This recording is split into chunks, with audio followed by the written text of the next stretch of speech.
is the Glass Cannon Network.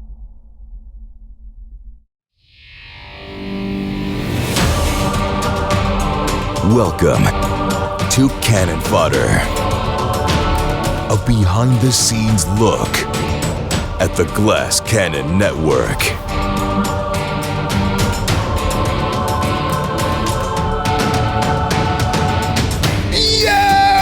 What is going on, everybody? Welcome back to Cannon Fodder. It is Wednesday, December 13th, 2023, and I'm your old pal, Joe O'Brien. It's the last Cannon Fodder of the year.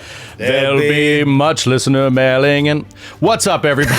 Welcome back. Hey, Merry Christmas, Troy. Merry Christmas. Merry Christmas, Joe. Merry Christmas, everyone. Yeah, I mean, you've been saying this for 6 weeks. I'm just now getting in the spirit. I'm just now really starting to feel it. I'm starting to dive fully into the music every single day. For me, it's only a couple weeks out from Christmas that I really, really dive in. That's crazy, because this is around the time where I start feeling sick that it's about to be over. Oh my God, you've got like another 12 days of just sadness now. Dude, I'm telling you, people think I'm crazy when I start November 1st. It goes by so quickly, and I'm like, how is there only 12 days left? It's just crazy. But now it's like I really jam it full. Polar Express tonight, fucking all these light shows and shit every other night. That's great. It's exciting. It is, and look at this. Cannon Fodder releases, and it's 12 days till Christmas. What do you know? 12 days till Christmas. Look at us. We know what we're doing. We know what we're doing. It's not our first rodeo. Welcome back, everybody. We got a great show for you today. Light on news because we're coming to the end of the year here. As Troy said, last FOD of the year. We're going to take a little holiday break, 2 weeks off of FOD, and we will return on January, whatever it is, 3rd, I guess. January 3rd. And so today, we're going to focus on the Glass Cannon podcast and a little extended listener mail today to say thank you to all of you for supporting us, for watching the show, for tuning in, for writing your questions. We love you guys. And so we'll answer a few more questions this week. But first, let's hit the news. Wow! News of the week. Not much going on this week, but next week, and again, talk about it flying by. The Voyager season finale is already next week. Crazy pants. Crazy pants. Oh my God. It was a while to get the show off and running and up off the ground just because of scheduling and everything like that. We're like, when is this going to be able to release and blah, blah, blah. And now it's already over. It's so wild, but fantastic job to the whole Voyager's crew.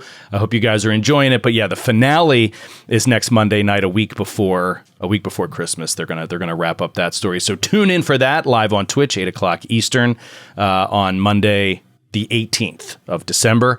And then this is just more Twitch news. I mentioned this before, but I said to save the date last week. Lock it in, Friday, December 29th. 8 p.m. Eastern, live on Twitch. Blood of the Wild holiday party. It's going to be the Blood of the Wild holiday party, Blood of the Wild Christmas party. It's going to be fantastic. Yeah, we're just going to get the crew together live, chat with the Naish, and talk and look back over the first year of Blood of the Wild. Look out for some exciting conversations, maybe even some I don't know, some shade thrown around. Well, we'll see. It should be an interesting and fun show. If you're there live, we're going to be able to interact with you, answer your questions, and maybe get you in on perhaps some awards, voting for some awards for Blood of the Wild. We'll see how it goes. We're gonna throw it together that day. So December 29th, 8:00 Eastern, live on Twitch. That's all I got for news. Is there anything else you want to talk about? Can we talk about that big secret thing? Or is that not talk aboutable? Dude, which big secret thing? Well, there's a lot of big secret things, but the thing you teased visual only last week as we went off air. Yeah, I suppose we can. We just... we could say the facts of the case. The facts of the case as we... we know all the facts, but we recorded a one-shot of the Marvel Multiverse RPG in Glass Cannon Studios last week. Yes. It was after our fodder recording, so we weren't really sure if the studio was going to completely break down between the recording of fodder and the scheduled taping of this Marvel Multiverse RPG one shot. But we did it. We got it done. It's in edit now. We're hoping you see it. There's a lot of hoops that have to be jumped through because it's you're involving Disney. So I don't know when or if you'll ever see it. But the facts of the case are, we played a one-shot, and it was great. It was fucking great. It was fantastic. We've been working with them for a while now. We got to do a lot of cool things with them this year. San Diego Comic-Con, New York Comic-Con. They work with us at Gen Con as well.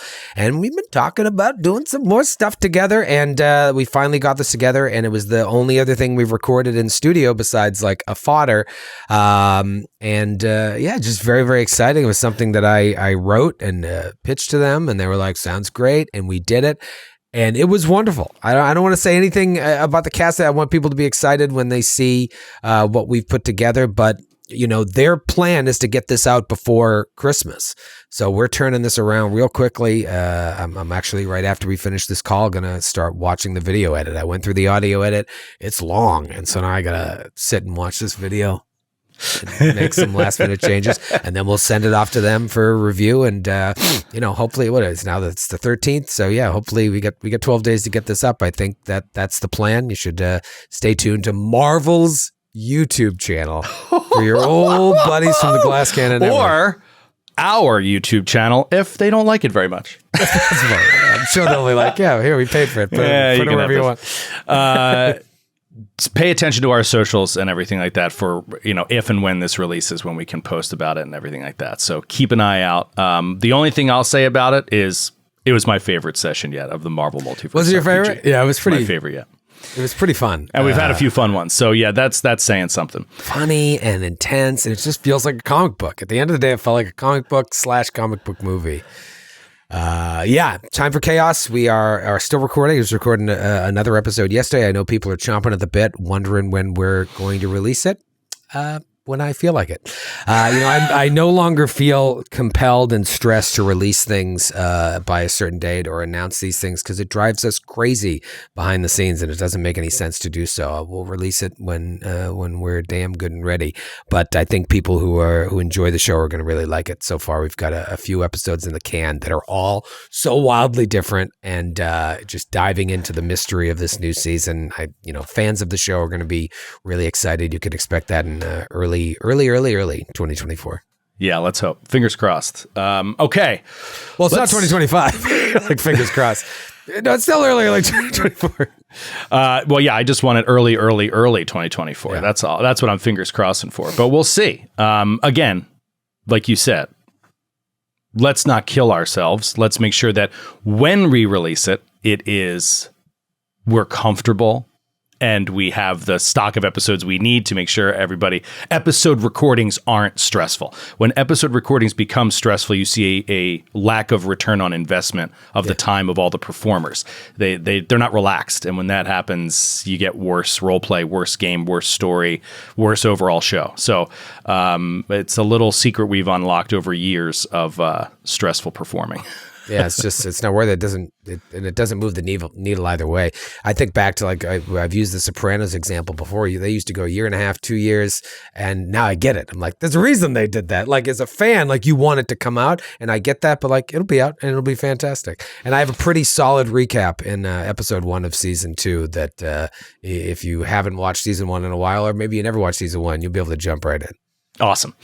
All right, let's talk about the Glass Cannon podcast. Yeah. Episode 12. It was a good one. Yeah, it was a good one. It actually was a good one. Look, I like them all. I've been thoroughly enjoying Campaign 2, but I feel like this is one of those apps, one of those sessions, let's say, among friends that's got a little bit of everything, right? It's like, it has a little bit of everything. It starts off with intense mechanical role play kind of stuff. Not a combat, but almost like a combat. Then it rolls into role playing. And then you get a little bit more combat, and then you get more role-playing and incredibly dramatic role-playing at the end. So let's go back and review the app. I'll also say we're skipping There Is No We Are Stupid segment because we got a clean bill of health from Professor Eric. Wow, wrote in, said no rules were violated in this episode, and he appreciated some of the things that we did. So let's start with the opening of the show and dealing with Zephyr's Poison. Zephyr's Poison that lingers over from last week's episode. And we're doing a mixture of an antidote tincture that is made on the fly by Talitha. We have Brother Ramius doing Treat Poison, which is an action under the... what do you call it? The medicine skill tree thing. And all those mechanics, apparently, we're good. We were good. Look at us. Yeah, look at us. And it worked out well. Zephyr makes her saves relatively quickly, and we get out of that sticky situation, which I'm happy about. And then we come across the Leshies. Of course, we don't know they're Leshies at the start. It's just through a doorway. So this turns out to be a fantastic role play in my mind. What a great and funny scene. Also, incidentally, it happens to be where you come out hard with your anti-Leshy platform. Come out hard. Yeah. I mean, not just anti-Leshy, anti-anyone that likes Leshies, which was, that's a bold statement, Lavallee. Just busting balls, man. Just busting balls. Play whatever you want. I think they're dumb. I think bards are dumb too. People love bards. Like what you like. I don't care. I played a bard once. I didn't I've played multiple bards, but I didn't dislike the main bard that I played on our network. But I also didn't like the class that much. I was like, I hate it. I hate bards. Yeah, it wasn't my favorite. And believe me, I ran a campaign where Skid played an amazing bard all the way up to high level, and it was game breaking. Like the way that it buffs your allies, it's incredible. I'm not saying there's something wrong with the class. I'm just saying it's not my bag of chips, especially when it comes to like having to perform, right? Like having to actually. And when you're doing shows, right, you want to role play the singing or the dancing or the stand-up comedy or whatever it is, it's just not for me. I'd rather be a quiet killer. There's so much in this game that I don't like. And I just like being outspoken and, over the top exaggeration. But like, if you enjoy it, you should enjoy it.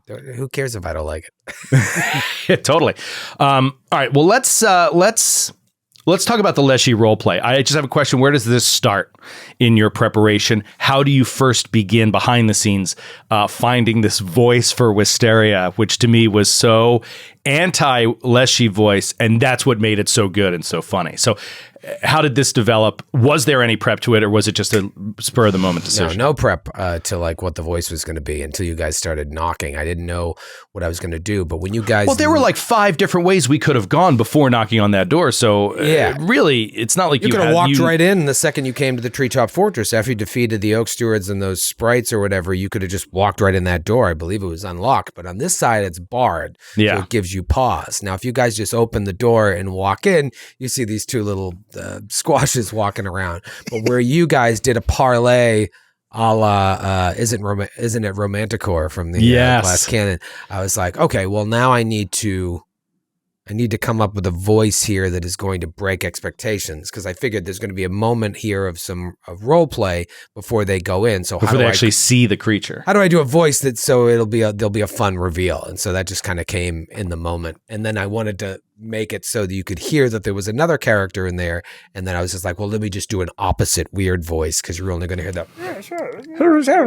Like, what the fuck is going on there? And then you go in there and it's the reveal of these little squashes. And you know what? The benefit of video, if you don't watch the video, you should watch it. There's a lot of fun stuff with these little pumpkin-headed guys walking around. Yeah, I don't know. That was kind of all in the moment, which is what I'm really trying to drive more and more towards with my GMing, is less prep, more play. Yeah, you said that before. I fucking hate prepping, man. I'm at the point. I'm trying to like find peace with it. But I'm such this perfectionism and this OCD-ness that is innate in me. It drains the fun out of sometimes, this stuff sometimes, because I hate prepping 6 hours for a 1 hour show or for a 2 hour show. It's just, I'm trying to find a way past it, but it's hard with these, especially with these pre-written adventure paths or something like Master and the Nyarlathotep. There's so much stuff in there. You have to know that you can't really fuck around with it, because if you miss a little thing later, you got to wedge it in somewhere else. And so it's tricky. It's really, really tricky. I haven't cracked the nut yet, but one of my goals for next year is like just try and make peace with the prep, because the prep just, it ruins it for me. And I'm trying to get past it. Well, yeah, I mean, what you're doing essentially, right, if you boil it down, is you're building, you're spending hours and hours and hours and hours and hours constructing that net underneath the high wire.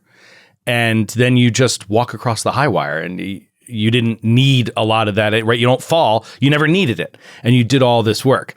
Without the net, you can still do the whole act. There's just a little bit more risk, right? Like, and in some ways, that's even more thrilling, because you might have to not have a perfect show, but you might stumble upon something you never would have if you didn't have the net under you to catch you, right? That's sort of the metaphor that I see it as, is more risk, but there's also, you can get the same reward. I think I've talked about Gary Vee on the show before, and I follow him on social media. He's wonderful. And he posted this thing the other day that was like, perfectionism is just another way that fear manifests. It's like your people who claim to be perfectionists, who are perfectionists, it all comes from a fear. And that fear, he says, is like, it's a fear of being judged, because if you're not good enough, people are going to judge you. But in a way, I know I don't care about. I know that doesn't really bother me. I can go on the internet any day of the week and find people who don't like me, who are like armchair psychologists, who think they know everything about what goes on here at the Glass Cannon Network, what goes on in my head, and all this stuff. And it really doesn't bother me. I wish that those people didn't feel that way, but like I'm responsible for that in some way, in the way that I carry myself. But it doesn't really bother me. I can't let that get to me or bother me. Otherwise, I can't move forward. So then I'm trying to diagnose, what is this perfection? It's just because it's a desire to want to do the best and be the best. And it's not that I care about, like, because I can do my best and people will still hate it. So that doesn't bother me. It's a feeling of like, I did my best. You know what I mean? When we walk off stage sometimes on Glass Cannon Live, and I'm like, ugh. And I don't want to do it in front of you guys, because I don't want you to feel bad if you had a good show, but I feel sick sometimes because I'm like, that wasn't it. And it was still a great show. I watch it later. It was still a great show. It's just a feeling you're chasing. I'm chasing, trying to like, that was fucking great. That was great. And sometimes you feel it, sometimes you don't. And sometimes you're like, that was good. And good is fine. Good is better than bad. But it's that I want everything to be great. And that's hard. It's hard because everything isn't great, especially in something what we do, which is largely improvised and largely like not up to us. It's up to rolls of the dice that you've got to like immediately react to. And it's hard. And then you get personalities and egos involved, and people that want to win, and they get angry when things don't work out. They can't always turn that into something interesting. It's really tricky. And even 9 years in or 8 years in, it's still a nut that we're constantly trying to crack. Just a whole mix of psychological flaws. It's all just people being people thrown in the mix together. Every additional person that you add adds complications. You know what I mean? For any show or piece of performance, in any way. But it can also be a great thing. So it's it's a fine line. But you know what? I'm gonna just jump in and throw in a little listener mail here, because a little mid-ep listener mail and weave it throughout. You gotta get your brain up on it. Time for listen to me. You gotta cue that fucking. This question came in from Jeremy. Jeremy asks a question specifically for Troy that I thought was appropriate here. Are there any moments where you actually enjoy unplanned improv, or does every edition of it just add more stress? You had spoken about, I don't want to do that role play. Sometimes I don't like doing improv. This show seemed like you were having a great time. So I think Jeremy and some of the listeners might be curious about what defines that line for you. I don't know. Maybe I'm contradicting myself, or maybe I've just, in my efforts to try and not get so down about prep, I've changed my opinions on things. But like, my problem with improv is like, I can't control what other people do. Do you know what I mean? It's not like I need to. As a perfectionist, but as a control freak, that's hard. Right. But as a performer, you can't want to do that. It's just like sometimes you may be improvising with someone who isn't as skilled at it. You know what I mean? And so that for me as a producer, as a director, there's risk in that. You know what I mean? So I'm constantly going back and forth in my head between these three hats of producer, director, and performer. And, you know, so what worries me with improv is like, not like that other people can't keep up. It's just like we're playing a dangerous game here where we've got people of various levels improvising for an audience. Hope it all works out. But I actually like improvising, and you're going to see a lot more of that in the episodes of Glass Cannon that are coming up over the next month or so. There's stuff in there that you'll hear about on Cannon Fodder afterwards that like I walked in with nothing and just started playing with you guys. This Marvel show that we just recorded, I had a sketch, but I went into it being like, I wanted to, let me discover this story with you guys, because if I find that the more that I write, the harder it is sometimes to let you guys go on tangents because I'm trying to bring you back to my story. And I don't want to do that anymore. I think that a lot of Giant Slayer may have suffered from that from time to time. I want to just kind of follow you guys' lead. But my concerns with improv are when you've got a bunch of people just goofing around, hope this works out, you know? And for a show like Glass Cannon that is edited, it's fine. I can be like, that didn't work. Psh, I want to make everybody look good. Psh. I haven't had to do that much, but like that's where my fear comes from. And for my own self, it's like sometimes with improv, you're starting off trying to figure it out. And that trying to figure it out phase, you have to have a good internal clock for comedic timing to know when like, if you didn't figure it out yet, move on. Right. You know, what is the game of the scene? It can be a little bit funny. And then if you can't spot the unskilled improv at the table, it's you. It's you. Is that Rounders? Rounders, yeah. Yeah, so it's not that I dislike it. I just dislike bad improv. Like if somebody said to me, an awful night is like, hey, let's go watch an improv show. Right. I'm like, I think I've said that for years, and then this is what I decide to do for a living. It's just so crazy and ridiculous. Ross Bryant, one of the most brilliant improvisers in the world. I'd go see a Ross Bryant show. I don't want to go. Yeah. Are you kidding me? Yeah. I'd go see it just because I want to support Ross. Yes. And I want to see it, but like, I don't think I want to see it twice. And he's brilliant. Just because improv after a while, it's just, man, you've got to, you got to, I guess as an audience member, you've got to go in being like, you can't go in with your arms folded, like, show me your brilliance. You have to be like, let's see what happens here. We're in a lab together. I hope everything works out. That's how I feel when I watch it. You have to be like, you have to be on the team with the performers, right? You have to want to laugh. Like if you're not trying to laugh and trying to find the funny in an improv show in the audience, you're doing something wrong. It's oh man, that's really interesting. We talk forever about it, but and we've talked more about improv on Fodder in the last 3 or 4 months than we really ever have before, and I think that might be a symptom, if you want to say, or a result of this new mindset that you're bringing to prep less, which I started doing with Delta Green after season 1. After season 1, I just started prepping a lot less, and it's been a lot more fun. And even in season 5, where things are getting really intense, and there's a whole lot to like keep in my head, I just realized it just doesn't matter that much because everything else is completely ancillary to the characters and their development. You know, the PCs and their development is the most important thing. As long as you can throw them something to work with, a bone to chew on, and then let them go, like you're good. You don't really have to do that much. So, it's an interesting change of psychology. Yeah, and it's different for a home game than for what we do because we're trying to put out a semi-polished product that also is largely improvised. I mean, that Marvel show that we just recorded, I went in with the basics and then just let you guys come up with stuff. But you have to be thinking live in the moment. Like I think I've talked about Harold form improv.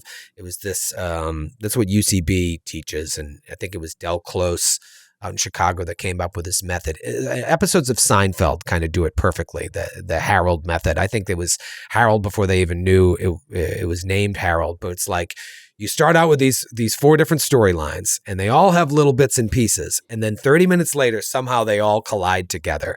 And the more disparate they are, the better. And then how do you find a way for them all to collide together? And it's something I'm really trying to play with in these shows, especially one-offs, where like, let's just discover it together. I'll fill in the middle here and there, but like at the beginning, if you guys start sowing seeds in the beginning, I'm immediately thinking, how do I then tie these together in the end? And a lot of times you guys are doing it and driving it. And so that I've just got to like tie it up with a bow, or whoever the host is has to just tie it up with a bow. But it's just a new way of trying to do stuff to innovate. This form is going to get so stale so fucking fast if we don't continue to try to innovate. And, you know, I think a lot of people that watch may not appreciate or even understand what we're doing, but like these are some of the initiatives we're taking just to do something fucking different.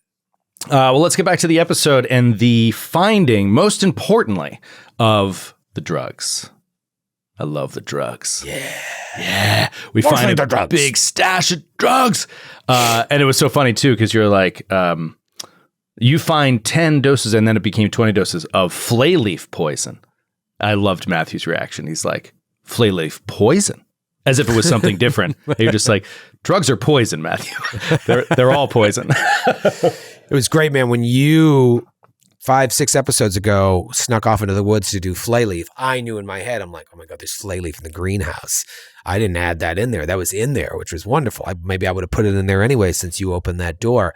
But it was great when like a character improv or character backstory ties up with something that's directly in the adventure path.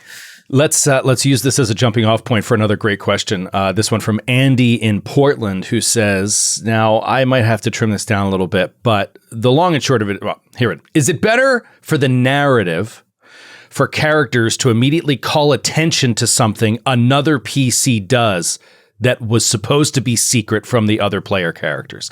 Now, this goes on with more explanations of how Brother Ramius was like, I want to take these drugs. And the other character's like, hey, what do you need drugs for? Why are you doing drugs? The heart of the question is not necessarily about Ramius as much as it is. And I get this question and I really appreciate it. Sometimes PCs want to keep things secret from other PCs, right? And the player may want to hint at that to the other players. How do you define the line between when it's good for the other players to just be like, oh shit, that person's sneaking around and doing something, versus saying, my character looks closer. My character goes through their bag. Right? Like it feels like that's usually what people end up doing. And I don't necessarily think that that's the smartest thing. However, ignoring it entirely could make it less interesting. So how do you walk that fine line of wanting to keep a secret as a PC, but letting the other players in on that secret without letting their characters in on it? It's tough, right? Like whenever something happens where somebody finds something and the other PCs don't know and they don't tell them, I'm always like, all right. All right. Well, remember like you did that, because you're not going to like it if somebody else does it later. Because I also like, it better have a payoff. If you're doing it, then you better be thinking about a fun payoff later. Yeah. If it's a fun magical item that you don't want to roll on the table for, that's just lame. If you're doing it for story-wise, that's fine. Sow the seeds of an interesting story. But then what's the beginning, middle, and end of that story? If it's just like, if you're just doing it because it seems fun in the moment, I don't know. I mean, I think a lot of people do it because they'll say, this is what my character would do, right? Yeah, my character is a thief. My character is neutral aligned. My character doesn't care about whatever. Or if it's not something as simple as finding something valuable, but it is something like Brother Ramius' situation where you know you're dealing with like a drug addict here.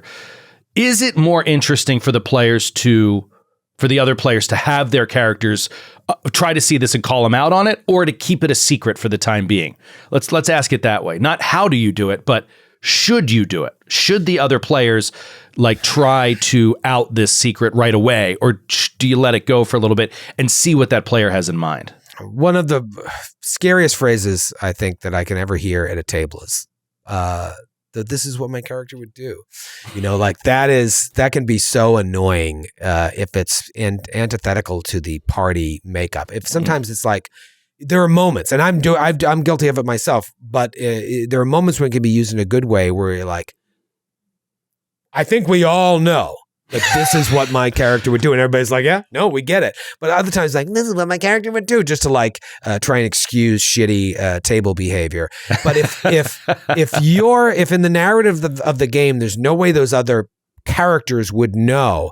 You really just got to kind of let it go until the player decides to share it or the GM forces that player's hand because he needs everybody else to know it. I think it's kind of lame to be like, hey, what are you hiding over there? If you didn't roll a perception check to see it. Right. If you didn't weren't looking for the same thing or had a suspicion previously, don't make up a suspicion out of nowhere. That's the way I feel about it. I'm like, just let them do their thing, and let it develop. But I agree that the player that is doing the secret thing have a point in mind here, have a way, a plan for where this story would go. Even if your plan doesn't work out in the end how you want it to work out, at least you can begin executing steps towards that plan, and that should be interesting narrative. Yeah. Okay, so then we move on out of this room into another combat situation. Listening at the door, you hear padded foot, whatever, you hear footsteps outside. Sneakily open up the door, roll a really high stealth check, not seen, and we see this oak steward in the distance. And Talitha, natural 20 on a hand crossbow, So instant kill. Is that what you felt at the time? Is that something you felt in retrospect? Or were you like, this is awesome? What were your thoughts on that moment in the one shot of the oak steward? I thought without it was even very, rolling very initiative? cool. I got to be careful what I say here because there's a lot of stuff about this compound. Just the way right when I started reading, I'm like, man, there are so many different ways they could go about this. From going left to going right to going upstairs early to going upstairs later to climbing up to that water tower and exploring. There's just so many different ways you could go. So I'm sitting there watching. I'm like, okay, they're going to go through this door. Let's see what happens here.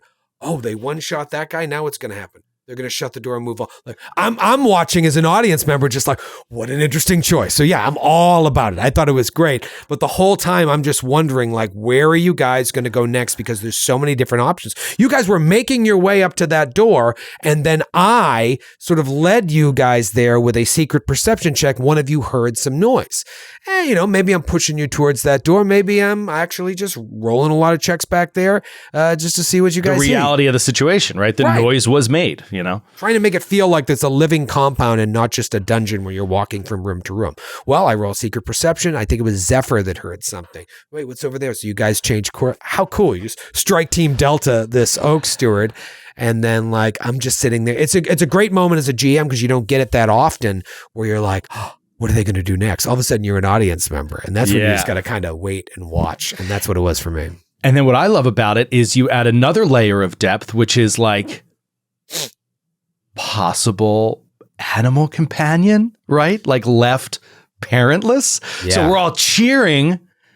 And then you see this little fox come padding up and just nudging the body. And and we close the door. It's really cool how it tugs on your strings a little bit if you care at all, which I tend to. Well, you're a bit taking of a bleeding heart. You're taking a walk through the episode. You'll get to the end pretty shortly here. But I mean, this is what I think we do better than anybody. You just go to the end, yeah. You turn on a dime. It's like you have this very funny scene with these two squash people. And the whole time I'm thinking, I think I know where this episode's ending. We're going to end on the opposite end of the spectrum. And it's that you got to find those moments within the episode as well. And so killing the Oak Steward, yeah, sad little fox. Oh, it's like, how do you turn on a dime? Robert McKee, the screenwriting teacher, had his famous book Story.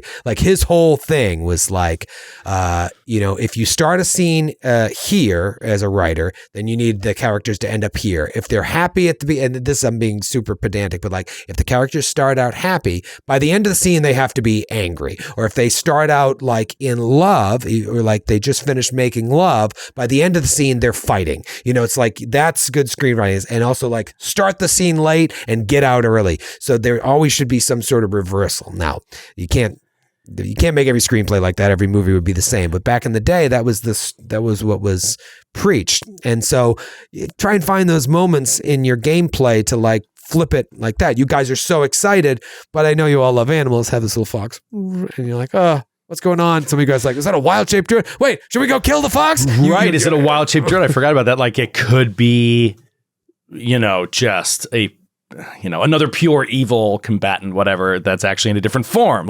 Yeah. What a scary place to be. And this is one of the reasons that as a player, I just hate Fae.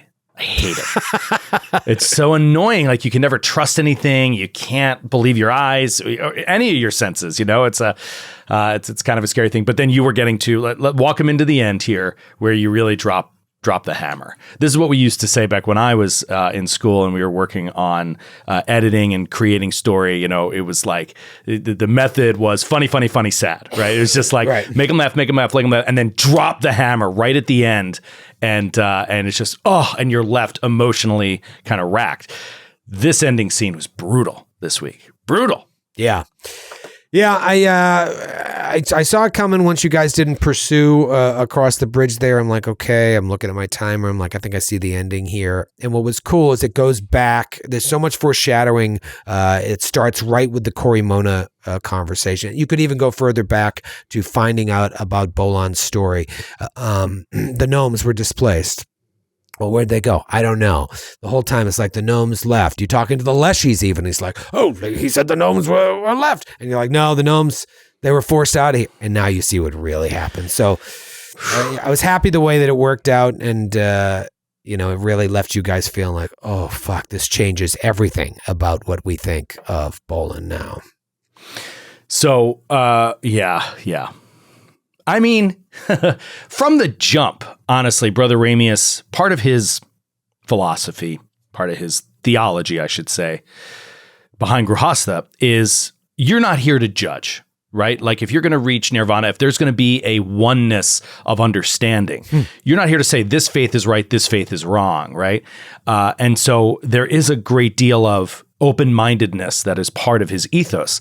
And to think of this kid who, Bolan, who is, consistently bullied, consistently sort of beat down by humanity, to find him find solace in nature and become an enemy of humanity makes sense. There's a psychological basis for his ethos that is understandable, and perhaps he can be reasoned with. He could come to understand that violence is not necessarily the answer to that problem, but acknowledging there is a problem there that is worth addressing or examining. But then you see something like this, and it really kind of pushes it to one way where you're like, okay, so this is just like I don't want to say a book one, but perhaps like a chapter boss, right? That we're just going to kill this guy, I guess. You know what I mean? Like, because it's so awful. It's kind of hard to wrap your head around reasoning with this person, but we shall see. But a room like that really, really pushes things over the edge. Let's leave the episode now and just dive into a few more listener mails before we get out of here. I want to get to some good questions that people had, both about the network and about games in general, because I do love highlighting on here. Remember, you can always email us at contact at Glass Cannon Network. We have so many email addresses. Contact at glasscannonnetwork.com, and with the subject listener mail, and send in your mail that way. You can also go to our website and you can find a link to a form where you can submit your listener mail. Some of these are from email. Most of these are actually from the form. So go to our website and click through there if you want to submit one for the first FOD of 2024. But I like to get in a mix of questions that are not just things about the network or about the shows, but that are also questions about that people are having from their game table. What should I do here? What would you guys do? Do you have any ideas for me? That kind of thing. But first, a network question from Noah Wilson in Madison, Wisconsin. How did you guys find Abu Salim, or did he find you? Also, I love his TV work, and is there a chance of getting him on any other shows, or is he just too busy? Thanks for all the great laughs. Thank you, Abu's Noah. had a week. Yeah. Abu's had a week. So cool. It is. It's really, really cool. What we could say about Abu Salim is I believe that connection came through Jared, right? Like I think Jared had a connection with Abu from before. Yeah, I can't remember how he got connected to him. But Jared knows a lot of celebs and whatnot. But he's the one that he was working with him on. They did a Vampire the Masquerade series when it was Stream of Blood. I think he was on that long running series, and so. When Jared came over here, I was like, do you think Abu would want to do another series with you here? And he was like, I'll ask. He was all about it. And his stars continued to rise throughout all of this. But, with Haunted City winding down, Abu actually reached out to me on Discord and was like, hey, Troy. And we started talking. And like, I'm the type of person that, like, I never want to bother anybody. You know what I mean? Like I'm like Apu is doing House of the Dragon. Like I don't want to be like, hey, do you want to do one of our fucking shows? Play a game with us. But like he reached out to me and we just started chatting. It was like, listen, I would love to have you on some more stuff. I just assume you're crazy busy. It's like I am, but I really love doing this and would love to do some more. And so we were psyched to get him on the Assassin's Creed thing that we did, and hopefully we can get him on some more stuff next year before he is winning Academy Awards and doesn't exactly want to do with us. Winning Emmys. I would say the main thing I'll say, Noah, is yes, he's so busy that he can rarely get on stuff probably, but we know that Abu loves playing and wants to try to make time to do it. And that's an important leap. As long as somebody wants to find time to do it, they'll do their best to do that. So as long as he can, I'm sure we'll see him again on the network. Let's bring it to Arctic Pine in England. What's up, Pine? Arctic Pine. Hi, Troy and Joe. I was hoping you could give a bit of advice. Oh, man. This is great. This is a tough one. So she's running a game every other weekend. And she has a player that has been asking for a specific type of weapon for a while, right? They want to upgrade this weapon, but it's a very specific type, not in the pre-written adventure. So she homebrewed a magic weapon that fits exactly for what they need. And another player found it while exploring and claimed it and won't even let the wizard identify it. So it's like, and the other player has no idea that it's for them. And like that its magical properties fit Why exactly what they're looking for. Why did she let him find it? Well, all right, let's just move on to what do you do now, right? The mistake has already been made. You can always just lie about where things are, I guess. But in the moment, and it's it like just that happened. episode of The Office when they're doing Secret Santa, and then he turns it into a Yankee swap, and Jim made this like special thing for Pam, and she takes the iPad. Yeah. Oh God, that was so great. And he just is like, like trying. Oh my God, it's so good. It's like I'll take the iPhone. So just wrapping it up, Pine says, I just find it intimidating sometimes. How would you broach this issue? And then she says, I find it intimidating sometimes as a usually pretty shy woman DMing for a group of 5 pretty confident men. And they're all great people, by the way. So it doesn't sound like she has shitty players. It just sounds like, how do you, what would you do improv wise to navigate this tricky situation where like you need them to identify a magic item? You need this player to understand that item's for them, but do it narratively. Just off the top of my head, let's do some brainstorming here. I'd have like I'm just thinking like the next time the character goes to draw that weapon, maybe it like burns his hand. He's like, the fuck, looks down at it and sees some sort of rune start to glow on it. And it's a rune that matches something on the crest of this wizard or something like something that ties it directly to the wizard. And he realizes like, I need you to look at this. And then the wizard, as he starts to examine it, realizes not only its magical properties, but it's somehow linked to his personal backstory. So that's a great fated idea to get to him or something. That's a great idea and way less complicated than my idea, which I love. I'm also the beneficiary of this too, though, in the past, which is why like this is right to where I went. Now, this complicates your life a little bit, but I love it. And I think all players do too. Make the weapon sentient. I love a good sentient weapon. Like Suisun. Now, here's the thing about a good sentient weapon. It doesn't always talk. It's not like it's adding a character to your roleplay. It's not like you have to do all this. It can be extremely mysterious. It can only speak in the mind of one person. Like that's possible. But weapons that have like a soul infused within them, that have a history that you can use as a tool to kind of guide players is a really fun concept that I've only seen once in all of my years of role playing, and I absolutely loved it. Another great part about that is that Troy and I's ideas could be combined. It could be one and the same thing. For sure. Because the weapon could also, even for the person it's for, it could also, if it's sentient, it could not perform when they need it to perform if they are disappointing the weapon, which is a really cool thing to play with too. So anyway, 2 quick ideas for you to mess around with there. Don't worry, you'll get this taken care of. That's the best part about this. Like as much as I harp on and on about how I want my games to be more realistic and how I don't like just ignoring basic physics, and people are like, there's a game with dragons flying around and magic. Like as much as I do go on that, I do love the fact that in a purely magical world, you can do anything. If you can just, if you piece together a small plan for it. So anyway, I think that's a fun idea. I think we did some good here today. Yeah, just go brainstorm with stuff like that. It's tricky. It is tricky. All right, last one, and then we'll wrap it up. This one from a friend of the show, Sharky, writes in with this question, Sharky from hell, it says. So Sharky from hell? Sharky from hell. What up, Sharky? Now that we're almost to the end of the year, actually, for Fodder, we are at the end of the year. This is it. What is your favorite episode of any GCN show in 2023? Oh, man, so many shows. Oh. Good question. Crazy. Sometimes at the end of the year, I go through and I with a calculator and try and calculate generally how many hours of content we put out or how many shows. It was a lot this year. So many crazy memory. I'm going through my calendar here and just looking at bookings to try and remember. I'm like, holy shit, we did Side Quest Side Sesh season 2. Totally forgot about that. I mean, we had some humdingers in that.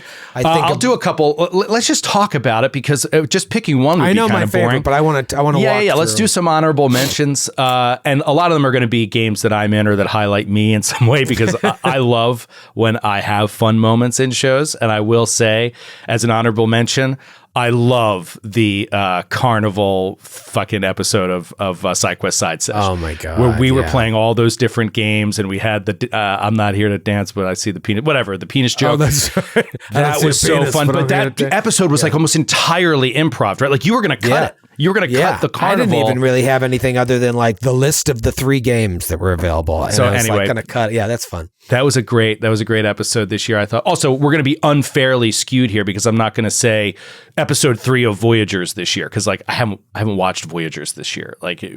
Troy and I, and all of us, nobody watches anyone else's shows really. Sydney was trying to be such a good sport and listen to Blood of the Wild, but I think she's 30 episodes back now because you're trying, you want to be a good teammate, but you just got so much going on and so many stories in your own head for the shows you are on. So we are unfairly probably not going to weigh some of the amazing episodes near the end of Haunted City that I read about. I got synopses from Jared and stuff like that sound incredible. But yeah, unfortunately we'll be narrowing it to the stuff that I'm focused on primarily. Yeah. Any honorable mentions for you? Any things jump out at you? I mean, I was on 2 of them. One of them is coming out soon, which is the one that I ran of Faster Purple Worm Kill that you're on. Oh yeah, that was just a great moment. The everything put together, and it was also a really fun scenario that we played out. That was an honorable mention. I'm trying to think. I try to think through the live shows. What was my favorite live show? I know the indie show was always red hot, but they all jumbled together in my head. I remember walking off stage and be like, that was the best show of the tour. I don't remember which one I was talking about. I really liked, it might be recency bias, but I really liked the St. Louis show. I thought the St. Louis show was really, really great. I mean, there were some real big belly laughs in that show. I really liked that one. Let's delve off of Pathfinder for a second. I really enjoyed, I would say it's the second episode technically in our 3-ep run of RuneQuest. I really liked the RuneQuest one where we had that encounter in the village with the guys that were trying to steal from the apple tree. And what stands out to me more than anything, honestly, is Josephine and Nora's gameplay in that game, in that episode in particular, where Nora was the super hippie tree hugger kind of elf, and Josephine was this incredibly intimidating holy warrior on horseback, but for darkness. She was a priest of darkness on this war horse and was super intimidating and killed my character's boss, right in front of me. I mean, that episode was awesome. So an honorable mention for that one too. GCP, just getting it back up. The first episode is memorable to have that be on hiatus for so long and come back with a big juicy 3-hour ep or however long it was. And all the little backstories and everything. That was so special. Cool. But for me, my head goes straight to Gen Con. It was the most ambitious thing we've ever done this year. I don't know how we were able to outdo what we did the year before, but I think about Gen Con. I think about the lead up to that, the amount of stress and all the fun shit that we did, both in the booth and outside of the booth. But I think, and I was really, because you send me an email today, be like, hey, just be thinking about this listener mail question. And I was like, okay. I was driving my son to school, and then I was like, God, like, I don't remember what I did yesterday, let alone like the shows we did For this real. year. And then right when you brought it up again, I'm going through the calendar, and the thing that jumps out to me is the show that we did at the Athenaeum. And I don't even think it was necessarily our best show of the year. I thought it was a fantastic show. We had some like technical problems. We didn't have monitors on stage. We could barely hear each other. They fucked up the audio in the booth and everything. But to me, that was such a special show because it like we were doing a live show with like a bunch of people that we really liked, just kind of throwing them all in a powder keg together, doing a game that like is, become kind of close to my heart, but not everybody loves, and doing something that like I wrote that also I didn't really know what was going to happen and I didn't have any ending for, and I was stressing out about it. And it wasn't for lack of not wanting to have an ending. I just ran out of time and got to a point where I was like, let me just write a bunch of ideas and let's see what happens. Let's trust the process. And I think of two moments in that show in particular, which are my favorite moments of the entire year. And one was the improv with you, because we're doing this very, very, very silly show. And you go downstairs, you guys start going down a staircase and you all get separated somehow in this staircase and you end up in all different rooms. And you go into this room and you see your dead brother playing pool. And we went from this, and I've talked about this earlier in the episode, like what we do best, silly, goofy, off the wall show, Babe Ruth eating hot dogs and drinking scotch, to this like beautiful, I don't want to toot our own horn so too much, but like I've rewatched it a couple times. It's this like beautiful, unbelievable moment of role play between two people where we're like yes-anding each other in a way that I was like, wow, this is like to me the height of Glass Cannon. Yeah. And the second moment from that show was when Skid's playing Babe Ruth, and he just was like smashing his way out of the greenhouse, and I'm sitting on stage with no idea where to go next, and he rushes out of the greenhouse, and I'm like, you're at Yankee Stadium or wherever it was, and you see the crowds cheering, and Skid just like got into it, and he like took his hat off and like. And it's that moment where he like lifted his hat off and looked around at the crowd because he was goofing the whole show as well. But then you could see it. You could see the whole crowd. You could feel it as if it was on a film. You could see it. Yeah. And I still had no idea where it's going to go, but I'm like, let's roll some dice, see if he gets that home run. And then he rolls, the first one is a strike, and everybody's like, oh, is he going to strike out here? Because it's left up to the dice. And then the second one was a hit. And again, I didn't know where it was going to go. And I'm like, oh, Rob's character is just running around wildly. Rob's character is the ball. You just bash Rob's head. So it was just this like sort of conflagration of all these moments of improv and like, between three of the main founders, where I felt like, holy shit, we're doing something really, really special here. I don't even think everyone really will appreciate it or understand it, but it was those moments are the moments that I remember the most. Yeah. Call of Cthulhu live at the Athenaeum, film or movie? Like it was a film. I think it's a film. Like a film. All right. Well, mine to take the cake episode of the year for me, I'm going to have to go to Get in the Trunk. So I'll go Get in the Trunk, season 5, episode 12, Closer, where the reality is ripped out from under you at the mental hospital. To me, that's the favorite episode of anything I played this year. And because I had envisioned from the beginning of the season, if and when that event happens in season 5, it was always in my mind a cliffhanger. And it didn't work out that way timing wise. And I'm so happy that it didn't, because letting you guys then run with it at the end brought something I never expected. And this is to laud not only you and Skid for your great role play, but obviously Sydney and then Francis too, who doesn't get too many opportunities to just kind of role play on his own like that. Mm-hmm. And each one of you took such a different tack to how to deal with your own reality being turned upside down that no two of you did it the same way. And it left me completely blown away by how much I didn't understand about what we were doing together in that show and in that episode. And so that ends up, when I look back, I'm like, that was my favorite moment of the year. Yeah. So yeah, anyway, great question, Sharky. Thanks for kicking That off is a a good one. good conversation.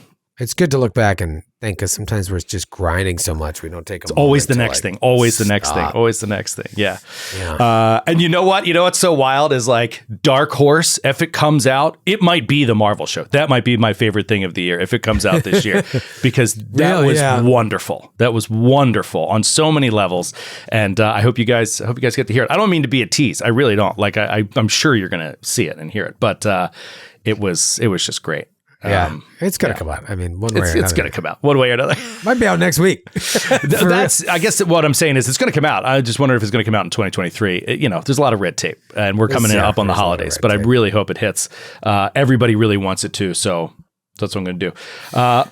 That's going to wrap it up, dude.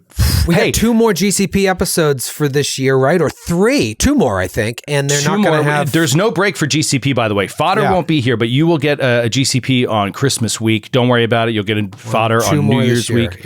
Yeah. So, yeah. I mean, it's crazy that we're not going to have companion canon fodders to these episodes. They were wonderful episodes, but in a way, I love that, like, you just let them speak for themselves. Enjoy these crazy eps, crazy end to the year, crazy end to the return. Write in with your campaign questions. 1, Go 2. to the website. If you want to ask questions about these apps, go to the website. Hit up listener mail. We'll have a big chunky fodder when we come back in the new year. We'll go long on FOD, and we'll give you guys a nice chunky one, because there's lots to talk about for 2 full weeks of the GCP. So definitely looking forward to that. Geez, I feel like if there's anything else, no, that's it. But just remember, hang out with us on Friday, December 29th at 8 o'clock Eastern live on Twitch for the Blood of the Wild holiday party. That'll be really fun. Otherwise, have a great holiday, everybody, and Happy New Year. Merry Christmas. Merry Christmas, Happy New Year, and we'll see you next year. Bye.